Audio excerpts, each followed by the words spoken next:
Welcome to another Gamma Partner Artist Feature interview. Today we speak with R쉑set, a fellow Aussie who talks all things being inspired by her high school teacher, her journey to the UK, and then back to finally creating on Bitcoin. I think you're going to enjoy this conversation. Okay, very excited to have R쉑set with us today. R쉑set is a fellow Aussie. She's a partner artist. She joined us last year. I'm really excited to dig into it actually because I am curious of the process and also the thought and intention behind it because they're cohesive, but there's a bit of variance in terms of their mood. But enough from me. R쉑set, I'd love for you to introduce yourself. Talk about who you are, you as a creator. You can go right back to even when you were a child if you want. Like, when did you figure out that you wanted to create? You felt creative. You had that drive to make art, and now you do it as a partner artist on Bitcoin, but also, digitally on it with NFTs. Tell your whole story. Go for it. Hey, thank you for having me here. Do you know what? I've always done art or creation. So writing, drawing, all of it. It's I sort of call art all of that ever since I was a child. And I really, it was funny because I was just thinking about this for some reason just the other day. I really got into it when I went to high school. I had this amazing art teacher and she was so supportive, and there was a little group of us who she sort of, I guess, wanted to mold into artists and wanted us to get into the New South Wales art school down in Darlinghurst. So she really, she would give us the art sort of studio, if you could call it that. It was more like a classroom. She'd let us go and use it on the weekend and stuff. So which was, when you think back, right, which teacher does that? But we did misuse it, unfortunately. We were a little bit lost, if I can say that without going into too much detail. But yeah, art has always been there. And I think what I did was I was going to go in and do it professionally, and at the last minute what I did was I kind of did a complete U-turn because I was doing art history 3. I was taking on all the extra units to get into art school, and just as I graduated and I had my portfolio and everything from high school, I went into social work. And did a complete U-turn. I think I was just too scared. I had lots of friends who were a little bit older and they had gone to art school and they found it super competitive. And it's really easy when you're a great artist in high school and, you get all the feedback, but going into that environment, they found it really hard. So I think I got scared and I went and did social work instead, and then left and worked in London. I always did art. Sometimes I didn't. When things were a little bit more crazy in my life, I sort of really cut myself off from my creative side, and I found that was one of the darkest periods, because I find creation helps you just with everything, just to process emotion and just let it all out. And then about, I don't know, in London, I met up again with fellow artists and stuff. So they used to, there were these big warehouses that were in East London. And they, lots of them would go and live there and sort of have this sort of art collective, and they'd have these massive parties and stuff. So it was crazy, and hang out with them and reconnected with painting and stuff. And it wasn't until I just kept moving and having to lose so much of my materials, and it cost so much money, canvases, paintings, etc. Every time I'd move, I'd lose stuff, or I'd have to leave paintings behind or give them away. And that's when I got into digital art. It was more I can't keep doing this. I have to find a different way. And then I found crypto art and NFTs, sort of jumped into that, no clue. I would do it I think head first, bang. And I found then 2 years ago, actually, I inscribed my first ordinal on Bitcoin a year before I became a partner artist. I didn't do anything else on there. And I'm absolutely loving having the, I guess, simplicity of having to compress stuff on Bitcoin. I feel like I've reconnected more with my painting side. I was starting to focus a lot on the glitched stuff. And so, because it's reconnected me more with the painting side again and exploring a lot of that. And I'm really loving that. Well, yeah, that's fascinating. Quite the journey to then get into Bitcoin. It's curious. We'll dig into it in a little bit, how it has reconnected you with that past love of painting. Would love to find out more about that. But I want to go all the way back to high school, like you said, and you had that art teacher. Do they know that you've become an artist now? And what do you think they instilled in you by, I guess, I don't want to say, pushing, because that sounds like they were forcing, but, I guess like mentoring you in that way? Do you know what? I don't know. I haven't, I left Australia when I was living overseas for so long. I've lost touch with so many people. I haven't, I don't know anything of where she is at the moment. But she instilled, she was a feminist, and she really instilled the love of putting women. So you'll see, I've had actually a lot of people comment, why do you always use women in your art? And I think it comes back to high school, where she instilled the female body, the feminist art and what it means, etc. She really gave us the history on that so much, and it stuck with me like all these years. But like all my paintings sort of have some sort of connection to that. And she was, without that encouragement, honestly, I think a lot of us would have. It was a tough period for a lot of people, obviously, and my family are super, super, super strict, and I grew up in a very oppressive environment where you had to follow very stringent rules, very culturally oppressive, and art was a way to break free from that. And she helped us, I guess, have some sort of touch without going completely off the rails. So, the people I think she let do the art on the weekends, but we were all just, to be honest, we would get high and get completely drunk and go in there and just paint. And it was like this little safe zone for us to do that and not completely lose touch with everything. So it hugely important. It shows you just how important, I guess, having key people in your life are at certain points. So really, yeah. And I think art, like, just I've seen, especially street art, which is not something she obviously instilled, but I had friends who were doing street art, and I just saw how much that actually saved their lives. Like that connection, of course they went off the rails and things were happening around them, but it gave them a connection not to completely lose themselves. And that's what I think art does. Do you think that it still provides you with that focus and that ability to give yourself like a bit mental clarity and guidance? Oh, absolutely. I think, art has this absolute therapeutic value to it, whether you're doing it or looking at it. And I think it's such a powerful tool for that. And I think, for me personally, when I have had like some really, really dark moments, it's what's saved me from going completely crazy or completely just going off the rails. Like as a teenager, like I said, I completely rebelled. I was into some, crazy stuff. So art was a way to keep me a little bit grounded. And it came through in some of the work, and I think it still does. It was when you said, the different styles, and yeah, that's the thing, it's your mood, your style, what you're going through. I try and bring that through in my art. Yeah, that's really interesting. Obviously, you said it can be very therapeutic, and you put those feelings and those emotions into your work.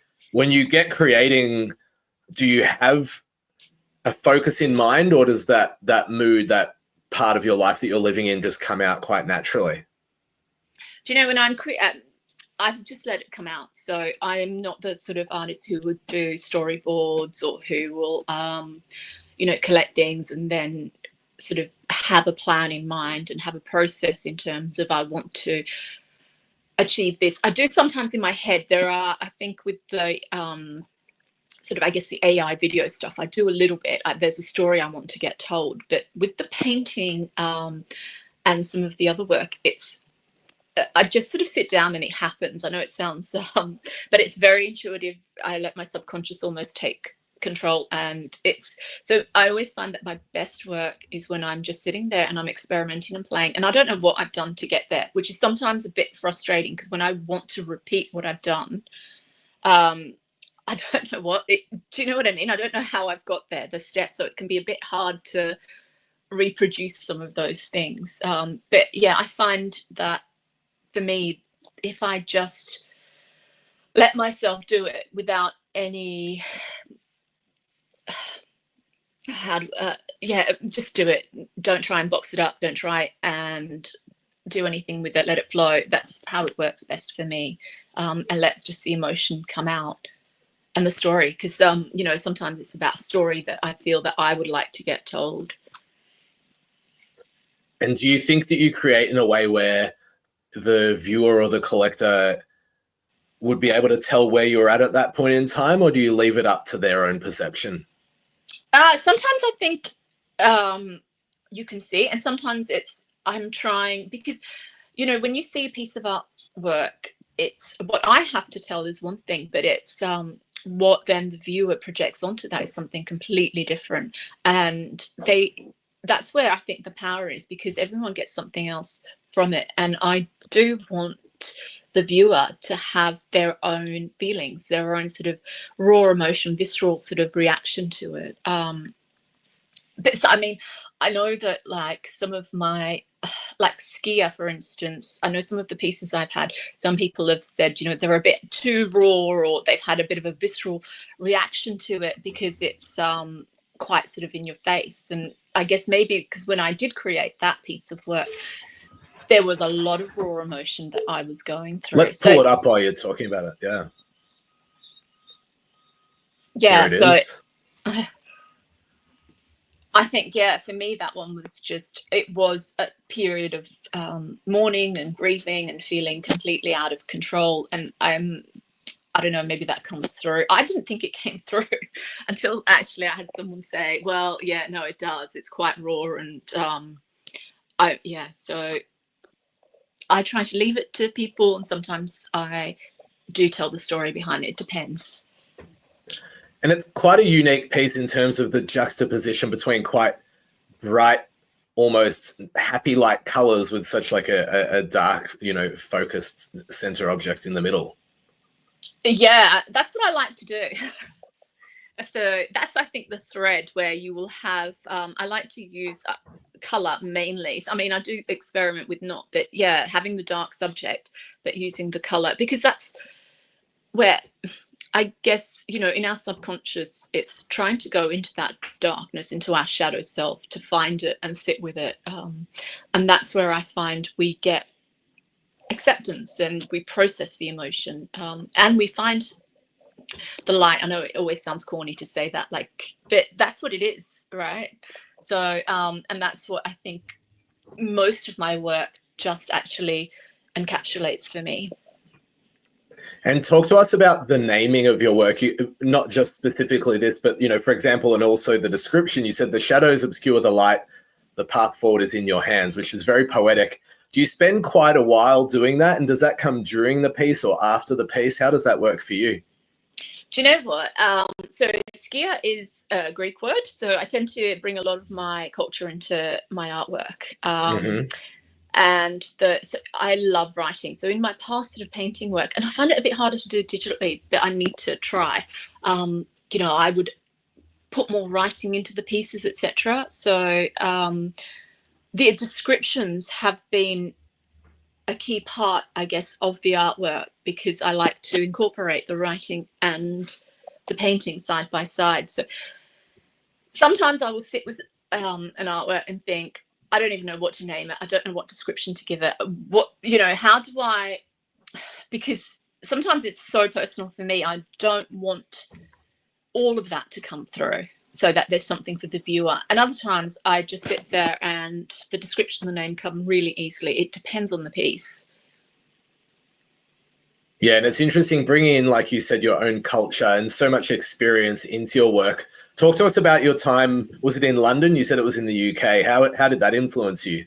Yeah, so yes,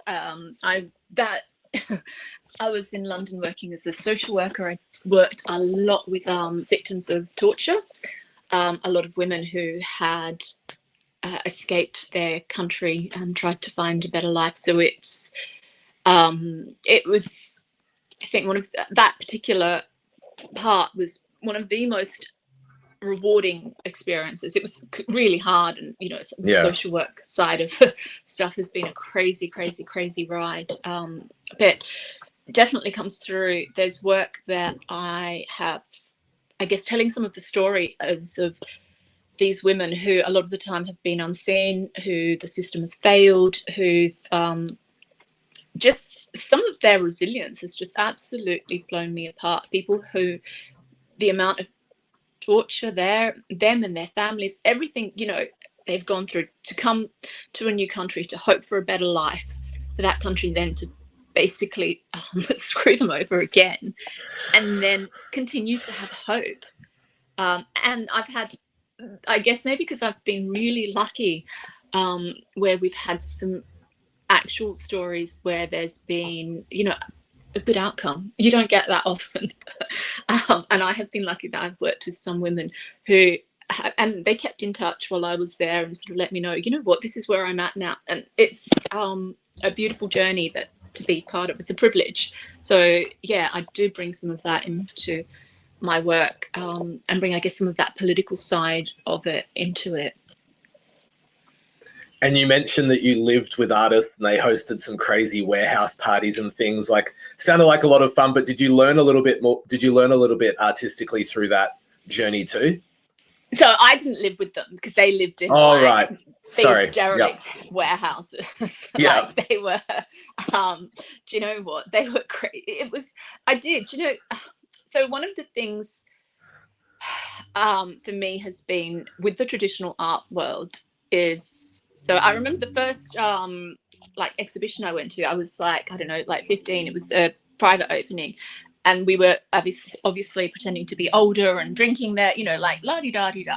But it was so much, there's a lot of hot air where people just talk and talk and talk. And I guess some of the artists there, this narrative of the poor artist, the broken artist, that is more what I got rather than the technique. It felt that there was this huge narrative around traditional art that felt bleak sometimes.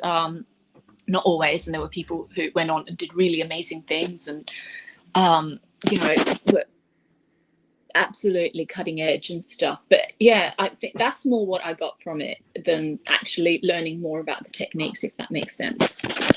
And that's where I think the I guess the crypto art is changing those narratives, changing that system. I found that really refreshing, and was something that I really bought into. How did you find it? How did you get into crypto art, NFTs, and now ordinals? Well, so I had someone who suggested it years ago, and I was like, no way, I'm not doing that. And then in 21, I don't know why I decided to. I just did it after they suggested it, and it was, I didn't really use Twitter or Instagram because I hated social media, and also it's hard. I think some of the work I've done, you don't want to be publicly out there, because I've had death threats, and there's been stuff where you've had to deal with a lot of dodgy people. So I was very, very scared, to be honest, about doing it. But yeah, I did it, and the more I learned about the ethos, the more I got sucked in, I guess. And the more the narrative, I felt like, yes, this is how we change things and we make the system better for artists. What stuck out to you in that regard?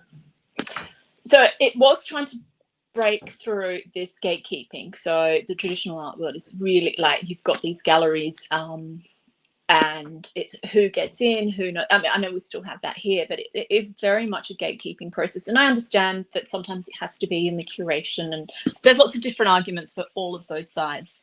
And the big thing for me was very much a lot of these very talented people. What stuck out in crypto art was just turning this narrative of actually artists can make money. It's not bad to say that you want to make money, that you can actually be, I guess, the driver of your own where you want to be. You don't need to give complete control over to someone who says, okay, this style isn't where you need to be. I want you to be here because this is where it sells. And, you know, this is where a lot of, and maybe we do need that sometimes. I mean, sometimes I think it would be so much easier just to have someone driving my car because I suck at it sometimes. Yeah. But that, I think we're cutting out the middle people and we're trying to be more autonomous. And there is a lot of excitement around that, I think. Yeah, definitely. And it gives you that global audience. And you mentioned before about putting yourself out there on social media. How have you managed, or I suppose, evolved through the process where you're sharing your art with the world, you're able to sell your art with the world? It's quite exciting, but also daunting, I suppose. Do you know what? Sometimes it's really scary because sometimes you want to tell, like, well, me, I'll say me, I'll name it. So sometimes there is a story that goes behind the artwork that I want to tell. And then I'm sort of a bit like, okay, but this is very private and this is out on, you can't sort of take it back. It's out on the internet. It's different when you're, I don't know, say in a gallery, telling people, well, this is what happened to me and why. But putting that out there is very scary. So social media is great. You get to connect. There's a lot of information we are able to glean from it and grow from it. But there's also that, I guess, the lack of privacy. And also it's quite like the algorithm really, it can be hard. It is tough out there. Yeah, and I suppose, we've gotten to know each other really well, which is lovely. And you've been able to connect with other Gamma partner artists and, obviously other artists in various other groups, I'm sure. There's, like you said, there's the positive aspect to it. That must be quite invigorating. Do you know what? I love that. That's the part, and the communities and the sharing of information and supporting each other. And I know it sounds all wag me and stuff like that, but actually I do think that's hugely important because people will come and say, hey, like, wow, you're doing art on Bitcoin. How do I get, so it's like, hey, I always say, contact Brett and this is what you do. And yes, try it out. You've got to do it. And it's like this, I guess, the butterfly effect, I guess. I think this space has, and this is, I guess, the social worker in me. I think we have an opportunity to affect change, and whether it is little by little, like the butterfly effect, and that's hugely important because it's little by little. That's how we change the system. The systems don't change overnight. It's a very slow process of sort of, I guess, chiseling away at them, and that's what I think this space can do through positive relationship building. Yeah, I completely agree. And it's interesting that correlation between, like you said, some of the aspects of social work. And like myself, I used to be a primary school teacher, so I work closely with social workers. So I can completely appreciate what you're saying. And then, like you said, putting work onto Bitcoin, this was your genesis, which was a little while ago now. Yeah, talk to us about the first time that you, I guess, inscribed this and then put it up for sale, and that feeling of having your art inscribed onto Bitcoin, but just, that the differences there, or perhaps the similarities with having your work, as NFTs on ETH and other chains. So this is my Genesis print. So the first ordinal was, I think, a year before that. You mentioned, yeah. Mm-hmm. So this one here, do you know what? I had so much fun making Valkyrie. I really loved it. And that was because prior to doing that, I think I was doing a lot of more of glitch work and AI cinematic stuff. So I was really trying to explore more tech stuff. And I don't know why or how I decided to go back to painting. It just sort of, I guess, happened. And it was so fun to make. And it really, I guess, it made me realize how much I love and missed doing some of the painting stuff and not just focusing on the tech stuff.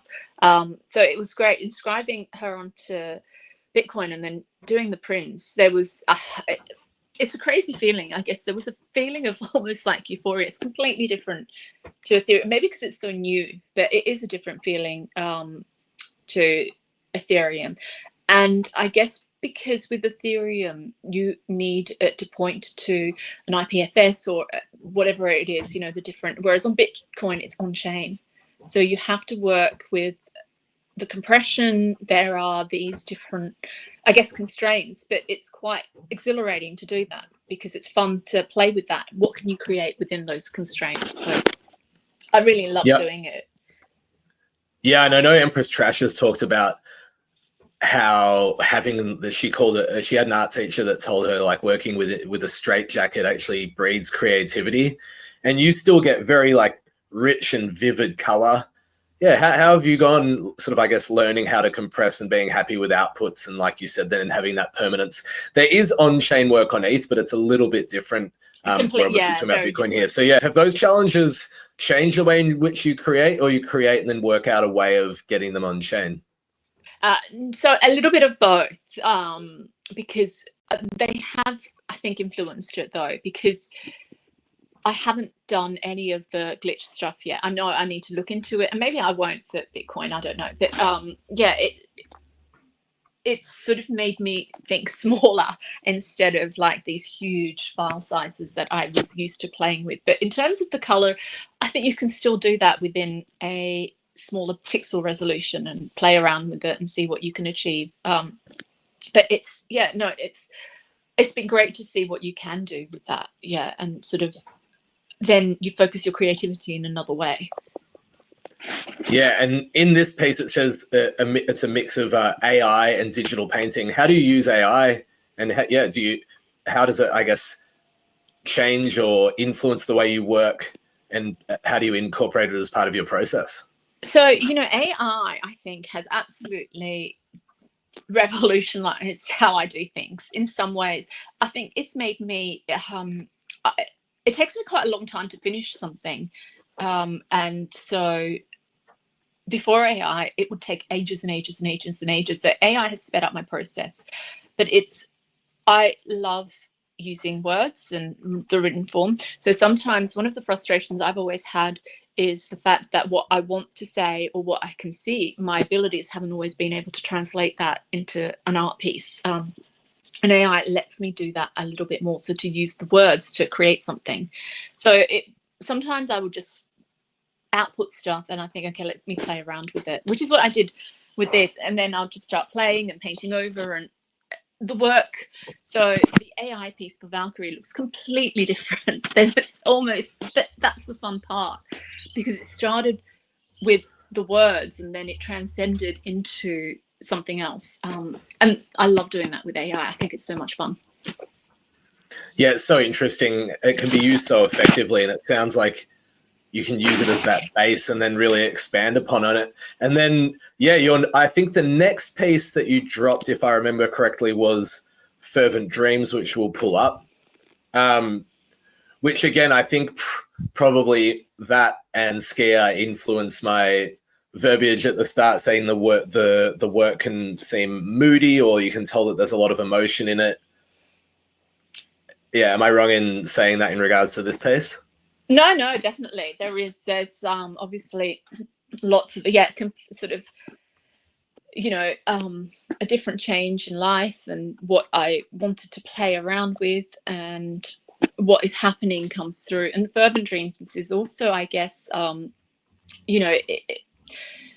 sometimes it's coming, how do I put this without, because it's recorded, but when you are in a particular state, sometimes you have these crazy situations where you're not sure if you're dreaming, what's real, your reality and your perceptions are completely changed. And part of that is what I wanted to explore with Fervent Dreams, that you're actually challenged with what is your reality. Is this dreaming? Is this real? What's happening to you right now? Yeah, it's interesting. And obviously dreams can feel so vivid, and then things can replay. The human brain can be a very funny thing. Where do you draw that inspiration from? Well, so unfortunately, for me, with I think some of the stuff, like I said, I had a very rebellious period in my life. I did a lot of drugs, a lot of alcohol, and some of that is drawn from some of that experience of, just where am I, what's going on, and also from the oppressiveness of my childhood was so oppressive. Like I completely rebelled. So some of those, you know, when you're in that environment, you're in your brain a lot. Yeah, you're sort of trying to escape it, or you conform. You either go what, or I don't think there is a middle road, or maybe there is. I have not. You either conform and you do what is expected of you, or you go completely sort of maybe the other way. Like I didn't go completely nuts and go, okay, I'm just going to cut through all these straitjackets and piss off, sort of thing. Yeah. And then we can see it as your PFP, and then we'll pull it up. Chrysalis comes across as more hopeful. It's lighter. There's a different mood that definitely is portrayed in this one. Yes, it is. I think, yeah. So, because it definitely, and funnily enough, though, Chrysalis was something I had started working on. Chrysalis like a year ago. And I sometimes, you know, you put things aside and then you come back to them and they feel like, okay, now I'm ready to finish this piece and to work on it. Because sometimes I'll just delete work and think, you know what, I'm not doing this. But I left this one unfinished and then started working with it, and it did feel more hopeful. There is more, I guess, like Chrysalis, you know, like the butterfly almost, I guess, we emerge, don't we? And as humans, there's always this emerging for us because we are extremely resilient beings, and there is always, I guess, that hope, and no matter what happens, we have hope usually, hopefully. But yeah, that's what I wanted to show, I guess, in this piece, because it doesn't matter what is happening, and sometimes, you know, life feels like it's absolutely kicked you in the guts and you just can't go on, but the sun shines again. You know, there's I did say this to someone. I remember saying it to a client, you know, what happens if you see the light at the end of the tunnel? And this young person said to me, well, that's a train coming for you. And I remember thinking, right, okay, so I'm not using this line ever again on anyone. But no, there is hope. Totally. Yeah, it definitely comes across as a more hopeful piece. It's interesting that you said you had started it and then put it away for a while. Do you have work just sitting there, and how do you decide whether you're going to revisit it or not? Oh, I have so much work. I have so much stuff that I was going to mint that I haven't minted, and things that I'd finished, things that I have half finished that I need to like edit or loop, etc. And it just happens sometimes. I'll look at it and think, oh, I want to play with this again. And then I'll revisit it. And sometimes I'll just look at it and I'll delete it and go, no, I'm not doing this. I try to do things, I guess, more intuitively, or chaotically. I don't know. I'll go with intuitively. But yeah, it's just the feeling that happens. Yeah, no, that makes sense. And I'm going to pull up all your work next to each other. It's interesting. They're all quite unique from one to the other, but you can sense a cohesion in terms of it belonging to you and being by you. Do you feel like you have a style, or would you say that you do? So I think in the painting, the style is more the brushwork and bringing in some of, I guess, the street art. So I do tend to, because like 14, you know, I had a great friend who taught me how to do street art, etc. That became a really big, important aspect of my life. I tried to bring that into some of my more, I guess, trad stuff as well. So yeah, I think you can see the brush strokes. Yeah, I agree. And do you create physically as well? Do you know, I haven't for a while, and that's something. What I really miss is the texture. Like I try to do it in digital, but it's quite hard to be able to do that. But I really miss, because I love really thick brush strokes with really sort of textural stuff, and I'm tempted to retry that, but it's space. It's like, you know, with the iPad I can sort of 12 o'clock at night sit there and do it.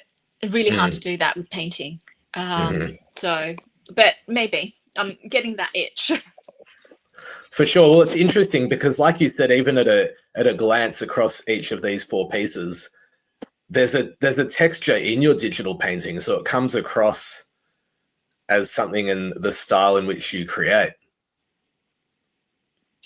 Yeah, I love texture. It's one of my favorite things. So, because I I did a stint of working in fashion, and you know, like if I'm doing it now, but I love the touch and feel of fabric and things like that. Like there's something, you know, like touch. Our senses are so important into how we feel and how we do things. So yeah, I would love. It would be. I think the next step will be when we have maybe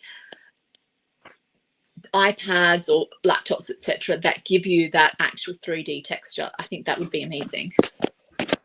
That would be fascinating. And you said you create on the iPad. Are you using a program like Procreate? What do you like to use? How do you create? So yeah, I use Procreate. I have RºSet, which is great for texture. It's a bit harder to do things in a larger scale, but a really fantastic one for texture. Then there is what's it called? There's a whole heap of different painting ones on there, but Procreate and RºSet, if anyone they're great to start with. Absolutely brilliant, and they're not expensive. Yeah, I think that's really key. It's interesting. And what do you think are some of the key things that you've learned since perhaps being on Bitcoin or just creating NFTs on ETH? Like, what advice would you give someone who's curious about getting into creating digitally or selling their art in in this space? I think is talking to people. So I didn't know anyone when I came in. I didn't even know group chats existed and things like that. And it was like, you just feel like you're alone in this big old world. So I think just start talking to people on X, get information. Most people are very helpful, and they will say, hey, go try out Procreate, or go try this, or if it's a new AI tool, they will say, hey, this is how it works. I've found people generally to be amazing with sharing information and helping out, and I think that's the best part of this community. Information, just get it, talk to people, ask questions. Don't ever feel like you're being stupid, because I think that's the only way we learn, is by asking questions. And if you're not in a group, just start talking to people on Twitter and then reaching out, and people will add you, slowly but surely. Yeah, I think that's really pertinent advice. It was like when I was a primary school teacher. It was the best thing that I could get the children to do was ask questions if they wanted to know something. That's the way you learn. And yeah, it's interesting. It circles back to what you were saying earlier about just having that access to a global audience. That's a global community as well. As we start to wrap up, we joked about it at the start, and I almost forgot. Perhaps you want to say, perhaps you don't. Curious what your pseudonym RελλάδαSet means, or the story there. Do you know what? I think the AE, it's really hard to get it to show on anything. So on exhibitions and things like that, it just doesn't show up. So I'm like, I think some of the decisions I take are just, I don't think things through very well. So I would suggest people not using anything like symbols in your username, because it's very, very difficult to maintain that. And now I actually made a joke about the NFT part the other day, because I'm now stuck with RǳSet NFT. Who uses that now? No one. It's like, I did say that. It was very 2021 Twitter handle, wasn't it? Very 2021 and I feel now like I'm stuck. I feel like those people who are stuck in the 90s with the hair and the stuff. I feel like I'm now stuck in that. But do you know what? I just laugh about it and joke about it, so it's all right. I don't care. I think that's the best thing to do. Yeah. Oh, absolutely. If you can't laugh at yourself, especially in this space, don't take things too seriously. Have a good laugh, and laugh at yourself. Otherwise, you're gonna go crazy. 100%. And yeah, you've recently sold out Chrysalis. What's next? Are you creating something? Have you got plans, or does it just kind of come to you when you're ready?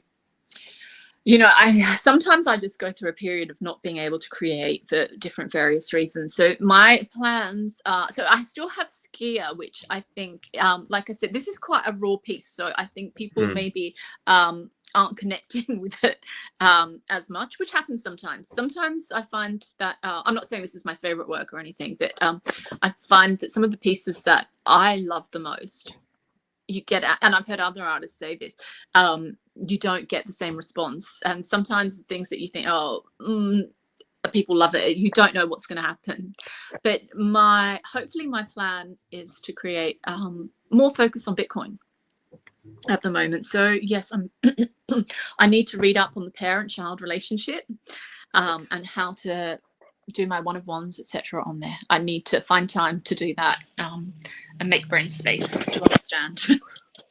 For sure. Well, as you know, I'm always here to help, and that goes for anyone who's also watching this podcast.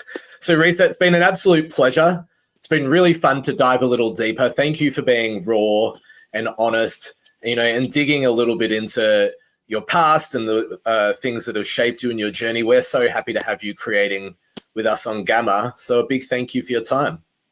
Thank you so much. And I absolutely love Gamma. So to anyone, this is what I always say to people, anyone who's out there wanting to get onto Bitcoin, absolutely. You guys support your artists amazingly. So absolutely happy to be here.